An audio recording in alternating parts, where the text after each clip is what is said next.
Hello everybody, നഗരക്കാഴ്ചകൾ എന്ന live പ്രോഗ്രാമിലേക്ക് എല്ലാ പ്രേക്ഷകർക്കും സ്വാഗതം. പാമ്പുകൾക്ക് മാളമുണ്ട്, പറവകൾക്ക് ആകാശമുണ്ട്, മനുഷ്യപുത്രന് തലചായ്ക്കാൻ മണ്ണിൽ ഇടമില്ലെങ്കിലും ബസ്സിലിടം കണ്ടെത്താം എന്ന് തെളിയിച്ച മിസ്റ്റർ ഉണ്ണികൃഷ്ണനാണ് ഇന്നത്തെ നമ്മുടെ അതിഥി. Mister Unnikrishnan, you are welcome. സ്വന്തം കിടക്ക ബസ്സിൽ വിരിക്കേണ്ടി വന്ന സാഹചര്യത്തെക്കുറിച്ച് മിസ്റ്റർ ഉണ്ണികൃഷ്ണൻ എയർനെറ്റ് ടെലിവിഷൻ പ്രേക്ഷകർക്ക് വേണ്ടി ഒന്ന് വിവരിക്കാമോ? Hello check. ഹലോ ഹലോ അതൊക്കെ കഴിഞ്ഞു. നമസ്കാരം, എൻ്റെ പേര് ഉണ്ണികൃഷ്ണൻ. ഞാനാണ് ഇതിന്റെ ഈ വണ്ടിയുടെ മുതലാളി. പോയെ പോയെ തൃശ്ശൂർ ജില്ലയിലെ ഇരിങ്ങാലക്കുട പഞ്ചായത്തിൽ തൃക്കോട്ടൂരാണ് എൻ്റെ സ്വദേശം. ഞാൻ അത്ര പരിചിതനല്ലെങ്കിലും ഇരിങ്ങാലക്കുട താമരാക്ഷനെ നിങ്ങൾ എല്ലാവരും അറിയും. മനസ്സിലായില്ല? ഒരു ക്ലൂ തരാം. തൃശ്ശൂർ പൂരത്തിന് എഴുന്നള്ളിപ്പിന് മുമ്പിൽ തന്നെ ഉണ്ടാവും തലയെടുപ്പോടെ. ആനയല്ല, എന്റെ അച്ഛനാ, ചെണ്ട വിദ്വാൻ ഇരിങ്ങാലക്കുട താമരാക്ഷൻ പിള്ള. അദ്ദേഹം 1998 ഡിസംബറിലെ മഞ്ഞുള്ള ഒരു രാത്രിയിലാണ് അത് സംഭവിച്ചത്. എന്ത് സംഭവിച്ചത്?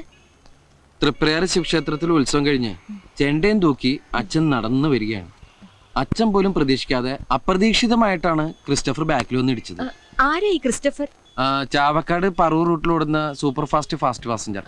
അമ്മ നേരത്തെ മരിച്ചുകൊണ്ട് ഞാൻ ആകെ ഒരു മകനെ ഉണ്ടായിട്ടുള്ളൂ. അച്ഛന്റെ എല്ലാ ചികിത്സാ കാര്യങ്ങളും നോക്കിയിരുന്ന ഞാനാണേ. അതുകൊണ്ട് പഠിത്തം ബ്ലോക്കായി. മിസ്റ്റർ ഉണ്ണികൃഷ്ണൻ ഏതൊരു പഠിച്ചു? ഞാൻ പ്രീ ഡിഗ്രി ഫെയിൽഡാ. എഴുതിരുന്ന് ജയിച്ചനെ.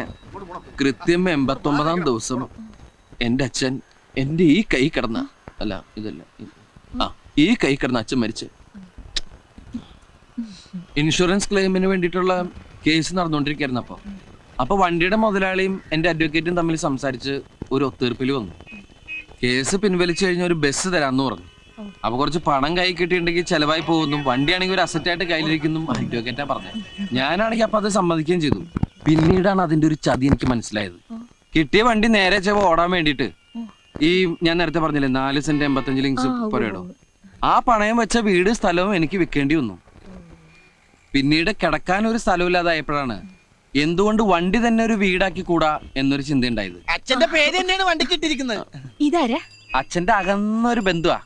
ആരും പണിയൊന്നും കൊടുക്കാത്തോണ്ട് എന്റെ കൂടെ കൂടിയിരിക്കാ, വല്ലതും തിന്നും കഴിച്ചു പോക്കട്ടെ ഞാനും വിചാരിച്ചു. അതെ, വായും വെള്ളമൊക്കെ ഫ്രീ ആയിട്ട് ഇട്ടോണ്ട് പിന്നെ ജീവിക്കാലോ. എന്താ മിസ്റ്റർ ഉണ്ണികൃഷ്ണൻ ജോലി? ജോലി ഇതിനിങ്ങനെ മെച്ചെടുക്കാന്ന് പറഞ്ഞാൽ തന്നെ ഒരു വലിയ ജോലിയല്ലേ. ഞാൻ ഉദ്ദേശിച്ചത് വരുമാനത്തെ കുറിച്ചാണ്. ജീവിക്കാൻ കാശ് വേണല്ലോ, ബസ്സിന് ഡീസൽ അടിക്കണം, അതുപോലെ പിന്നെ ഇതിനധികം ഡീസലൊന്നും അടിക്കണ്ട. പാതി മുക്കാലും മാൻ പവറിലാ ഓടുന്നത്. മാൻ പവറിലോ? ഹലോ, ഈ കൈ കൊണ്ട് ഇങ്ങനെ തള്ളി തള്ളി അതാണ് ഈ മാൻ പവർ ബ്ലോക്ക് ആക്കി. അച്ഛന്റെ അകന്ന ബന്ധുവാണെങ്കിലും ആൾക്ക് തീരെ വിദ്യാഭ്യാസം വിവരമൊന്നും ഇല്ലേ. വിഡ്ഢിത്തിരെ പറയുള്ളൂ, തെണ്ടി. അത്യാവശ്യം ഓടുന്ന ബസ്സാണല്ലോ. അത്യാവശ്യത്തിന് മാത്രം ഓടാറില്ല, നന്നായിട്ട് ഓടും. നല്ല പുള്ളിങ്ങുള്ള എഞ്ചിനാ. പിന്നെ പുള്ളിക്ക് ബാക്കിലേക്ക് പോയി, നീ ബസ്സിന്റെ ബാക്കിലേക്ക് സദ്യ നടക്കണ്ട. ഞാൻ പെടട്ടടാ. ഇയാള് പെടാണ്ട് എടുക്കാൻ പറ്റുമോ? കുറച്ച് ദാരിദ്ര്യം ഫീൽ ചെയ്യുന്നില്ലേ? മിസ്റ്റർ ഉണ്ണികൃഷ്ണൻ, ഒരു ഉപജീവന മാർഗമായിട്ട് ഈ വണ്ടി ഉപയോഗിക്കാമല്ലോ. ആ വഴിക്ക് എന്തെങ്കിലും ശ്രമം നടത്തിയിട്ടുണ്ടോ? ഉപജീവന മാർഗമായിട്ട് ഉപയോഗിച്ചിട്ടുണ്ടോന്ന് ചോദിച്ചാൽ ഞങ്ങള് തീർച്ചയായിട്ടും ഉപയോഗിച്ചിട്ടുണ്ട്. അതായത് 2000 ജൂൺ മാസം 1-ാം തീയതിയാണ് ഞങ്ങൾ ഇവനെ ആദ്യമായിട്ട് ഉപയോഗിച്ചത്. അത് ഒരു ഓട്ടോ ഒപ്പിച്ചിട്ടുണ്ട്. കല്യാണ പാർട്ടിയാ. കാക്കനാട് ആമ്പല്ലൂർ ശ്രീകൃഷ്ണസ്വാമി ക്ഷേത്രം വരെ 112 കിലോമീറ്റർ വരും. എന്നത്തേക്കാ? മറ്റന്നാളോ? പെട്ടെന്നായോ? മടത്തിപ്പറമ്പ് ട്രാവൽസിനെ ഒരു ബുക്ക് ചെയ്തിരുന്നത്, ഞാനത് വെട്ടി. റേറ്റ് എത്ര പറഞ്ഞു? 1200 ഞാൻ ഉറപ്പിച്ചു. 1200 രൂപ. മറ്റുള്ള വണ്ടിക്കാര് റിട്ടേൺ അടക്കം 2500 രൂപ വാങ്ങുന്നുണ്ട്. എടാ, അമേരിക്കയും സൊമാലിയും തമ്മിൽ ഒരുപാട് വ്യത്യാസം ഉണ്ട്, അറിയോ? മനസ്സിലായില്ല. എടാ, 2500 രൂപ നല്ല ലക്ഷറി കോച്ച് കിട്ടും. നമ്മുടെ വെറും ബിക്ഷറി കോച്ചല്ലേ. ഈ ലൊടുക്ക് വണ്ടി എങ്ങനെ അവർ കണ്ടിട്ടുണ്ടെങ്കിൽ വെറുതെ ഓടാന്ന് പറഞ്ഞാൽ ഒരു വേണ്ടാന്ന് പറയും. എന്റെ വണ്ടി ഇൻസൾട്ട് ചെയ്ത് സംസാരിച്ചിട്ടുണ്ടല്ലോ. അയ്യോ, ഇതൊരു പാവപ്പെട്ടവന്റെ കല്യാണമാണ്. ഒറ്റ വണ്ടിയുള്ളൂ. ചെറുക്കനും ചെറുക്കന്റെ അച്ഛനും അമ്മയും അമ്മായി അമ്മാവനും ബന്ധുക്കളും ഫ്രണ്ടുക്കളും ഒക്കെ ഇതിലാണ് പോണത്. 2500 രൂപ വെച്ചാൽ അവര് ഓട്ടം വേണ്ടെന്ന് വെക്കുള്ളൂ. എടാ, എന്തെങ്കിലും ഒന്ന് അഡ്ജസ്റ്റ് ചെയ്യാൻ പറയേ. എന്തെങ്കിലും ഒന്ന് അഡ്ജസ്റ്റ് ചെയ്താൽ മതിയാ. എന്നാ നീ ഒന്ന് അഡ്ജസ്റ്റ് ചെയ്യും. ഈ ഓട്ടം കഴിഞ്ഞിട്ടുണ്ട് എന്റെ പാസ്പോർട്ട് ഒന്ന് ശരിയാക്കാൻ. പാസ്പോർട്ട് ഇതിന്ന് വല്ല മെച്ചം കിട്ടിയിട്ടുണ്ട് വണ്ടിയുടെ ബ്രേക്ക് ഒന്ന് ശരിയാക്കാൻ. അപ്പൊ വണ്ടിക്ക് ബ്രേക്ക് ഇല്ലേ? ജീവിതം തന്നെ മൊത്തത്തിലൊരു കൈവിട്ട് കളിയില്ലേ സുന്ദര. ചവിട്ടി നോക്കാം. അല്ല, വണ്ടി ഈ രീതിയിൽ നമ്മൾ എങ്ങനെ അങ്ങോട്ട് എഴുന്നള്ളിക്കും? നെറ്റിപ്പട്ടൊക്കെ കെട്ടിച്ച് ആന എഴുന്നള്ളിക്കൂലേ, അതുപോലെ എഴുന്നള്ളിച്ചാലാ? അതിനൊക്കെ ചെലവ് ഒരുപാടാവും. ചെലവ് ഒരുപാടാവും അല്ലേ? എടാ, വണ്ടിയുടെ ഓട്ടമുള്ള ഭാഗങ്ങളില് കൊച്ചു കൊച്ചു പൂക്കള്, കൊച്ചു കൊച്ചു ഇലകള് വച്ചടയ്ക്കുന്നു. സാധാരണ കല്യാണ വണ്ടി അലങ്കരിക്കില്ലേ, അതുപോലെ. ഒരു കാടളകി വരുന്നുണ്ടല്ലോ. സ്ഥലം എത്തിയോ ഉണ്ണികൃഷ്ണ? ചവിട്ടി പിടിച്ചോ, ഈ അട ഒന്ന് വെച്ചോട്ടെ, ബ്രേക്ക് കുറവല്ലേ. നമസ്കാരം ചെറുക്കൻ്റെ അച്ചു. എന്താ ഇത്? വണ്ടി ഈ കാടും പണ്ടൊക്കെ എന്തിനാ ചോദിച്ചത്? അത് അലങ്കരിച്ചിരിക്കല്ലേ.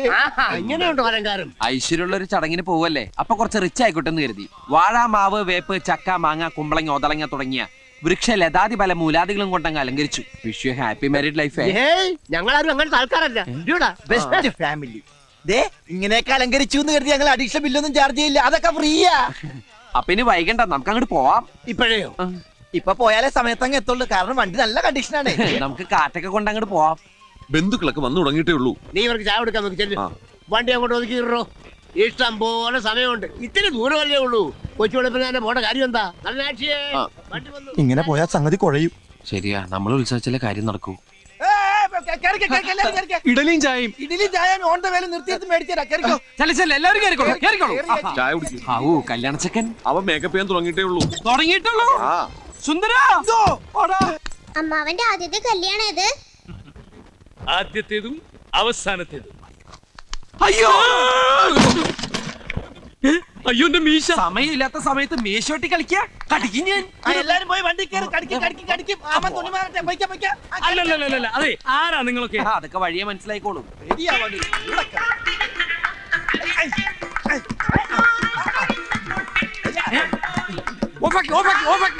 എന്താ നിങ്ങൾ എന്നെ കളിയാക്കാണ്? ഞങ്ങളല്ലല്ലോ, ആകാശവാണി തൃശ്ശൂർ തിരുവനന്തപുരം ആലപ്പുഴക്കാരല്ലേ. അവര് പറഞ്ഞു സമയം കളയത് ഇയാളെ സുന്ദരനാക്കോ. സുന്ദരാ, സുന്ദരാ അനങ്ങാതിരുന്നോ. ഇന്നീ മീശമ ഞാനൊരു താജ്മഹാള് പണിയും. അനങ്ങിയാലത് കുത്തം മീനാറാകും.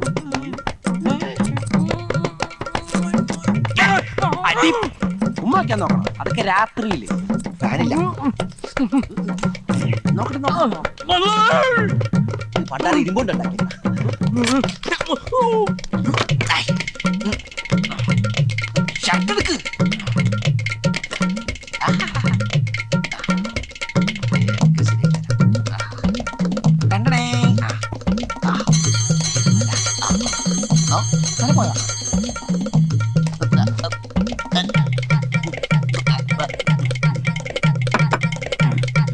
പിന്നെയും പെറ്റിക്കോട്ടായ.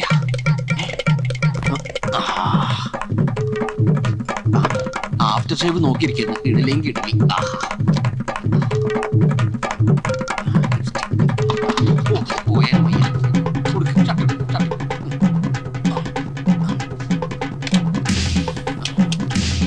പെട്ടെന്ന് പൊതിക്കില്ല, ഉടുപ്പിക്കും.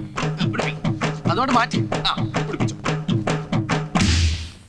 ആഹാ, മുടുക്കനായിപ്പ. സൂക്ഷിച്ച്. ഇതേതാ? ആരാ ഇവൻ? എവനൊന്നും വണ്ടിയൊക്കെ നോക്കുകയാണ്. അയ്യോ, അമ്മാവന്റെ മോനാ കല്യാണ ചെക്കൻ. എവനെന്ത് പറ്റി? അയ്യോ, ഒന്നും പറ്റിയതല്ല, ഇത് പുതിയ സ്റ്റൈലാ. പുതിയ ഫ്ലാഷ്. ഇപ്പോഴത്തെ പിള്ളേരുടെ ഓരോരോ കാര്യങ്ങള് കൊള്ളാവണ മക്കളെ. സമയം കളാതെ അകത്തേക്ക് കയറാം. സമയമൊന്നും ആയിട്ടില്ല. രാഹുകാലം കഴിയാതെ കേറുന്ന പ്രശ്നമില്ല. ഓ, എന്തോന്ന് രാഘുവാനം. ഒന്നുമില്ല, നമ്മളൊക്കെ പിള്ളേരില്ലേ. അല്ല, നമുക്കൊക്കെ പിള്ളേരില്ലെന്ന് ഒറ്റ അടി വെച്ചിരിഞ്ഞ എല്ലാവരും കേറിയിരിക്കുക. കേറിയവരൊക്കെ അവിടെ ഇരിക്കും. രാഹുകാലം കഴിയാൻ ഞാനും എന്റെ മോനും കേറുന്ന പ്രശ്നമില്ല. എടാ, എന്റെ കല്യാണത്തിന് ഒരു രാഹുകാലം കഴിയാൻ ഞാൻ ഇറങ്ങിയിട്ടില്ല. വെറുതെ അല്ല, ഭാര്യ ഇടിവെട്ടേറ്റ് മരിച്ചു. കല്യാണത്തിനല്ലേ, എല്ലു പിടിക്കല്ലല്ലോ കൊണ്ടുപോകുന്നേ. അല്ല, മണവാളം കേറില്ലേ? എടോ, ഒരു നല്ല കാര്യത്തിന് മുമ്പ് വണ്ടി മുമ്പോട്ട് എടുക്കണ്ടേ. താൻ ആദ്യം വണ്ടി തിരിക്കി, എന്നിട്ട് ഞാൻ കേറാം. അല്ല, വണ്ടി തിരിക്കാം, അവിടെ നിന്ന് മാറിയിക്ക്. എടോ, താൻ വണ്ടി എടുക്കടോ. വണ്ടി എടുക്കാം അവിടെ. എടോ, വണ്ടി എടുക്കാൻ. എന്റെ അമ്മോ,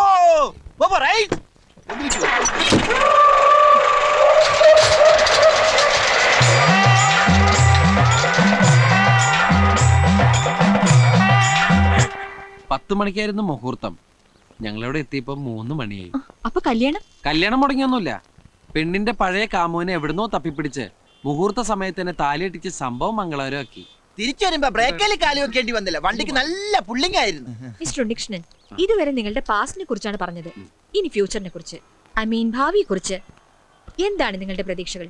ഭാവിയെ കുറിച്ച് വളരെ നല്ല പ്രതീക്ഷയാണ് ഞങ്ങൾക്കുള്ളത്. ഈ വണ്ടി കുറച്ചൊക്കെ ഓൾട്ടർ ചെയ്തിട്ട് ഒരു മൊബൈൽ ഹെറിറ്റേജ് റെസ്റ്റോറന്റ് ആക്കി മാറ്റിയാണ് ഞങ്ങളുടെ ലക്ഷ്യം. ഒന്നുകൂടി വ്യക്തമാക്കിയാൽ? നല്ലതരം നാടൻ ഭക്ഷണങ്ങൾ ലഭിക്കുന്ന ചലിക്കുന്ന ഭക്ഷണശാല. അതായത് കണ്ണും പൂട്ടി പറഞ്ഞാൽ തട്ടുകട. ഓ, വണ്ടർഫുൾ ഐഡിയ. അല്ല, എന്നാണ് ഈ ഹെറിറ്റേജ് റെസ്റ്റോറന്റിൽ ഞങ്ങൾക്കൊക്കെ ആഹാരം കഴിക്കാനാവുക? താമസിയാതെ തന്നെ അതിനുള്ള സാധ്യതകൾ ഉണ്ടാവും. മഹാലക്ഷ്മി ബാങ്കിന്റെ കൊച്ചി മാനേജർ കൈമൾ സാറ് ഞങ്ങളെ ഭയങ്കരമായിട്ട് സഹായിക്കാൻ നേരിട്ടുണ്ട്. കൈമൾ സാറെ ഞങ്ങൾ ദൈവത്തിന്റെ പ്രതിരൂപമായിട്ടാണ് കാണുന്നത്. അതെ, ഹനുമാനെ പോലെ. എന്താ കരിക്ക്. കരിയേ മാറിയാ all the best for your dream project mister Unnikrishnan. ആ പിന്നെ മിസ്റ്റർ ഉണ്ണികൃഷ്ണൻ, ആ. നിങ്ങളുടെ ഈ ബസ് ഇന്ന് സിറ്റിയിൽ ഒരു സംസാര വിഷയമായിരിക്കുകയാണല്ലോ. അതിനെ കുറിച്ച് എന്തെങ്കിലും? സിസ്റ്ററെ, എവിടെ ഞങ്ങളുടെ ഈ ബസ് ഉണ്ടോ അവിടെയൊക്കെ ട്രാഫിക് ജാം ഉണ്ടായിരിക്കും. ലൗനെ. അത് ഞങ്ങളുടെ കുഴപ്പം കൊണ്ടല്ല. എന്നെ മനഃപൂർവ്വം കരിവാരിത്തേക്കാൻ കുറച്ച് ആൾക്കാർ ഇറങ്ങിയിരിക്കുകയാണ്. സത്യം പറയണമല്ലോ, ഇവിടെ ട്രാഫിക് ബ്ലോക്ക് ഉണ്ടാക്കുന്നത് ആരാണ്? ഇവിടുത്തെ ട്രാഫിക് പോലീസുകാരാണ്.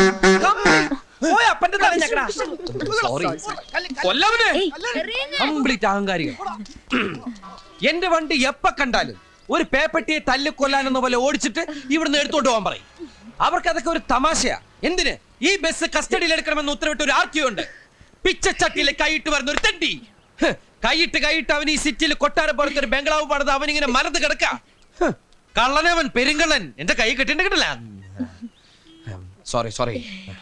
ഇനി മറ്റൊരു വലിയ മനുഷ്യനുണ്ട്. അതാരാ? ഈ നാടിന്റെ കുന്തിരിക്കമായ രോമാഞ്ച കഞ്ചുകിതനായ നോർത്ത് പോലീസ് സ്റ്റേഷനിലെ CI, ഞങ്ങളുടെയൊക്കെ പ്രിയപ്പെട്ട കുറുപ്പ് സാർ. എന്നെ പൊക്കി പറഞ്ഞ് സോപ്പിടാനുള്ള പരിപാടിയാ കള്ളന്മാര്. വെറും കുറുപ്പെന്ന് പറഞ്ഞാൽ ആർക്കും മനസ്സിലാവില്ല. വീരപ്പൻ കുറുപ്പെന്ന് പറഞ്ഞാലേ നാട്ടുകാർക്ക് മനസ്സിലാവൂ. വീരപ്പൻ ആളെന്ത് ഡീസന്റാ, ആൾക്കാരെ കൊല്ലുള്ളൂ. പക്ഷെ ഈ വീരപ്പനാണെങ്കിലോ ഇഞ്ചിഞ്ചായി പിഴിഞ്ഞ് എല്ലും തോലാക്കി കളയും. മനുഷ്യരക്തം കുടിക്കുന്ന ഒരു DTS രക്തരക്ഷസായാണ്. കാക്കിയിട്ടാൽ താൻ ഒരു ചക്രവർത്തിയാണെന്നാണ് അവന്റെയൊക്കെ ഒരു ധാരണ. ഒരു മൂന്നാംകട ഗുണ്ടയുടെ ചായയും പന്നിയുടെ രൂപമുള്ള അവൻ എന്റെ കൈ കിട്ടി ചവിട്ടിരിച്ച് ചമ്മന്തിയൊക്കെ ഞങ്ങളെ പോലുള്ള പാവങ്ങളുടെ മെക്കിട്ട് കയറുന്ന, ഞങ്ങളെ മാന്യമായി ജീവിക്കാൻ സമ്മതിക്കാത്ത ഇവനെയൊക്കെ MG റോഡിൽ നാട്ടുകാരുടെ മുമ്പിൽ വെച്ച് കുരിച്ചു നിർത്തി കൂമ്പിലിടിച്ച് ബാക്കിൽ മണ്ണെണ്ണ ഒഴിച്ച് വായിൽ തിരികെ കത്തിച്ച് ചാമ്പലാക്കണം എന്നാണ് എന്റെ ആത്മാർത്ഥമായ അഭിപ്രായം. ഈ നാട് നന്നാവണമെങ്കിൽ ആദ്യം ഭരണവർഗം നന്നാവണം, പിന്നെ പോലീസുകാർ നന്നാവണം. Sorry mister no Unnikrishnan. Sorry, ഞാൻ സമ്മതിക്കില്ല. അല്ല, ഏയ്, നമുക്ക് അനുവദിച്ചിരിക്കുന്ന സമയം കഴിഞ്ഞിരിക്കുന്നു. അതൊന്നും പറഞ്ഞാൽ പറ്റില്ല. എനിക്ക് കുറെ നേരം സംസാരിക്കാൻ. നിങ്ങൾ മെഗാ സീരിയലായിട്ട് ടെലികാസ്റ്റ് ചെയ്തോളൂ. ഓ നോ മിസ്റ്റർ ഉണ്ണികൃഷ്ണൻ, നിങ്ങളുടെ ഫീലിംഗ്സ് എനിക്ക് മനസ്സിലാവും. But the time is over. I am sorry. കഴിഞ്ഞു? ഓ കഴിഞ്ഞു മിസ്റ്റർ ഉണ്ണികൃഷ്ണൻ. താങ്കളുടെ വിലയേറിയ സമയത്തിന്റെ ഒരു ഭാഗം നഗരക്കാഴ്ചകൾ എന്ന ലൈവ് പ്രോഗ്രാമിന് വേണ്ടി ചെലവഴിച്ചതിൽ എയർനെറ്റിന്റെ പ്രേക്ഷകർക്ക് വേണ്ടി ഞാൻ നന്ദി പറയുന്നു. Thank you very much. അയ്യോ, ഇന്റർവ്യൂ സമയത്ത് കൂളിംഗ് ഗ്ലാസ് വെച്ചില്ല. നന്നായി. അല്ല, എനിക്കൊരു സംശയം. ഇപ്പൊ നമ്മ പറഞ്ഞെല്ലാം ടിവിയിൽ വരുമോ? ടിവിയിൽ വന്നാലെന്ത്, വന്നില്ലെങ്കിൽ എന്ത്? കുറച്ചു കാലായി മനസ്സിൽ അടക്കി വെച്ചിരുന്നൊക്കെ പുറത്തു പറഞ്ഞപ്പോ എന്തൊരാശ്വാസം. ശരിയാ. അയ്യോ കാലൻ. 100 ആയുസ. സാറിന്റെ പേര് പറഞ്ഞ് നാക്ക് പാകത്തേക്ക് ഇട്ടുള്ളൂ. ആ നാക്ക് ചവിട്ടി പുറത്തേക്കിടാനാണ് ഞാൻ വന്നത്. എന്താ സാർ? മുഖത്ത് കൂളിംഗ് ഗ്ലാസും വെച്ച് കരിയും തേച്ച ആളെ മനസ്സിലായില്ലെന്ന് വിചാരിച്ചു അല്ലേ? കോൺസ്റ്റബിൾ, മണ്ണെണ്ണ അത് കൊടുക്ക്. വെള്ളം തൊട്ട് തുടച്ചാലും പോകും സാർ. തീപ്പെട്ടി കൊടുക്ക്. കൂമ്പിനിട്ടിടിക്ക്. എന്തിടിയാണ് നീ ഇടിച്ചത്? എനിക്ക് നന്നായിട്ട് വേദനിച്ചു കേട്ടോ. സാറല്ലേ ഇടിക്കാൻ പറഞ്ഞു. നീ എന്താടാ പറഞ്ഞത്? MG റോഡിൽ കുനിച്ചേർത്തിട്ട്? ഓഹോ, അത് എക്സ്ക്യൂസ് മീ, ഈ MG റോഡ് എന്നുള്ളത് ഒന്ന് അഡ്ജസ്റ്റ് ചെയ്യണം. ഹൈക്കോടതി ജംഗ്ഷൻ കുഴപ്പമൊന്നുമില്ല. കുനിച്ചിരുത്തി കൂമ്പിലിട്ടിടിച്ചിട്ട് പിന്നെന്താടാ പറഞ്ഞത്? പൊന്നു സാറേ, ഞാൻ ഒന്നും പറഞ്ഞില്ല. പറഞ്ഞു ഉണ്ണി മറന്നുപോയതാ. കുനിച്ചിരുത്ത് കൂപ്പിനടിച്ചിട്ട് ബാക്കിൽ മണ്ണെണ്ണ വെച്ചിട്ട് തിരി എവിടെ ഇടൂന്ന് പറഞ്ഞു. അത് ഞാൻ മറന്നുപോയി. എവിടെ ഇടുന്ന് പറഞ്ഞത്? വായിൽ ഓർമ്മണ്ട്. കത്തിക്കടാ, ഒഴിച്ച് കത്തിക്കടാ. നീ എന്താണ് താളം പിടിച്ച് കളിക്കുക? അതവന്റെ കൈ വരച്ചട്ടാ. പോലീസ് എന്ന് പറഞ്ഞ അവന് പണ്ടേ പേടിയാ. അപ്പൊ നിനക്കോ? എനിക്ക് ജനിച്ചപ്പോഴേ പേടിയാ. ആ, കത്തിക്കടാ. എന്റെ സാറേ, ഞാൻ കാല് പിടിക്കാം. അപ്പോഴത്തെ ഒരു ആവേശത്തിന്റെ പുറത്ത് പറഞ്ഞതാ, പ്ലീസ്. ടിവിയിൽ നിന്റെ ലൈവ് ഷോ കണ്ടിട്ട് RTO എന്നെ വിളിച്ചത്. ലൈവ് ഷോ ആയിരുന്നു. RTO? ഞങ്ങളിപ്പോൾ ഒരു തീരുമാനത്തിലെത്തിയിട്ടുണ്ട്. ഈ പാട്ട ഏതെങ്കിലും കൊക്കയിലേക്ക് തള്ളി അയ്യോ, രണ്ടിനെയും കസ്റ്റഡിയിലെടുത്ത് പെരുമാറുക. വേണ്ട. പക്ഷെ നീ മറ്റൊരു കാര്യം പറഞ്ഞുവല്ലോ, മാന്യമായിട്ട് ജീവിക്കാൻ സമ്മതിക്കുന്നില്ലെന്ന്.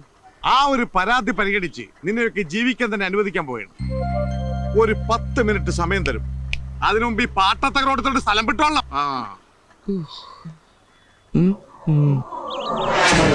രക്ഷപ്പെട്ടു. വീരപ്പൻ കുറിപ്പിന്റെ സ്റ്റേഷൻ അതിർത്തിയിൽ നിന്ന് വളരെ ദൂരെ ആയതുകൊണ്ട് ഇനി അയാൾക്ക് മഷിയിട്ട് നോക്കിയാൽ പോലും നമ്മളെ കണ്ടുപിടിക്കാൻ പറ്റില്ല. എത്ര നേരം വേണമെങ്കിലും സ്വസ്ഥമായിട്ട് ഇവിടെ ഇരിക്കാം. അങ്ങനെ ഇപ്പൊ സ്വസ്ഥമായിട്ട് ഇരിക്കണ്ട. നീ പോയി കഴിക്കാൻ എന്തെങ്കിലും വാങ്ങിച്ചുണ്ടോ? എനിക്ക് വല്ലാതെ വിശക്കുന്നുണ്ട്. എന്നാ നീയും കൂടി വാ, നമുക്ക് ഒരുമിച്ച് പോയാൽ തട്ടുകടയിൽ നിന്ന് എന്തെങ്കിലും കഴിക്കാം. ഏയ്, ഞാനില്ല. ടിവിയിൽ ഇന്റർവ്യൂ കണ്ട ആരെങ്കിലും എന്നെ കണ്ട പിന്നെ വിശേഷങ്ങളായി, ചോദ്യങ്ങളായി, ഉത്തരങ്ങളായി എനിക്ക് വയ്യ. ചോദ്യോത്തരം ഒന്നും ഉണ്ടാവില്ല, പെരുമാറിലുണ്ടാവുള്ളു. പെരുമാറില് എന്താടാ? പേഴ്സ് ഞാൻ നിന്റെ തന്ന എന്റെ കയ്യിൽ പേഴ്സാ ആ. നീയാ ആ പേഴ്സ് കാണുന്നില്ല. തമാശ കളിക്കല്ലേ. അമ്മച്ചിയാണ് തമാശ കളിച്ചല്ല, പേഴ്സ് കാണുന്നില്ല. അതിനൊരു വഴിയുണ്ട്. ഇങ്ങനെ വന്നേ, അവിടെ ഇരുന്നേ, അവിടെ ഇരി. നമ്മുടെ വണ്ടിയിൽ, എന്റെ വണ്ടി. ആ നിന്റെ വണ്ടിയിൽ, എന്റെ അമ്മോ, നിന്റെ വണ്ടിയിലെ നിന്റെ അച്ഛന്റെ ഫോട്ടോയിൽ കോർത്തിട്ടിരിക്കുന്ന ആ സ്വർണ്ണ പതക്കില്ലേ, ഞാൻ ഇന്നാളെ കയ്യിൽ വെച്ച് തൂക്കി നോക്കി. ഒരു പവനോളം തൂക്കം ഉറപ്പായിട്ടുണ്ട്. അതിന് കാശ് കിട്ടുമ്പോ തിരിച്ചെടുക്കാം. വിൽക്കണ്ട, പണയം വെച്ചാ മതി. 2000 കുറയാതെ കിട്ടും. ഇപ്പൊ പറഞ്ഞിരിക്കട്ടെ, ഇനി ഇത് ആവർത്തിച്ചണ്ടല്ലേ 2 കഷ്ണാക്കി കളഞ്ഞ. 2 കഷ്ണാക്കി 1000 വെച്ചല്ലേ കിട്ടുള്ളൂ. പിന്നെ അത് വിളക്കി ചേർക്കാൻ കാശ് വേറെയും വേണ്ടേ? നിന്നെ കഷ്ണാക്കുന്ന പറഞ്ഞേ. അച്ഛന് പ്രസിഡന്റ് എന്ന് കിട്ടിയ പതക്ക പട്ടിണി കിടന്ന് ചത്താലും ഞാനിത് വിൽക്കില്ല. അത് മാത്രല്ല, ആ വണ്ടിയിലുള്ള സകല സാധനങ്ങളും എന്റെ അച്ഛൻ വാങ്ങിച്ചതാ.